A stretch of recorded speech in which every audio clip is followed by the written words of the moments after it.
జగన్ మరోసారి బెంగళూరు వెళ్లనున్నారు. కాలికి ట్రీట్మెంట్ కోసం ఆయన బెంగళూరు వెళ్తున్నట్లు తెలుస్తోంది. వారం రోజుల పాటు జగన్ బెంగళూరులోనే ఉంటారని చెబుతున్నారు. జూన్ 24నే బెంగళూరు వెళ్లిన ఆయన జూలై 1 వరకు అక్కడే ఉండి వచ్చారు. మళ్లీ 2 వారాల వ్యవధిలోనే బెంగళూరు వెళ్తున్నారు జగన్.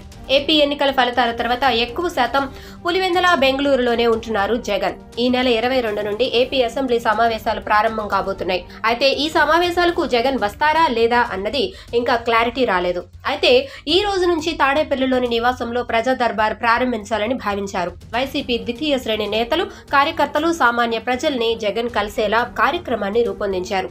కానీ బెంగళూరు పర్యటనలో ఆ కార్యక్రమం వాయిదా పడింది. జూన్ 22న తాడేపల్లి నుండి పులివెందులకు వెళ్లారు జగన్. గత 5 ఏళ్లలో ఎన్నడూ లేని విధంగా పులివెందుల నివాసంలో 3 రోజుల పాటు అక్కడే ఉన్నారు.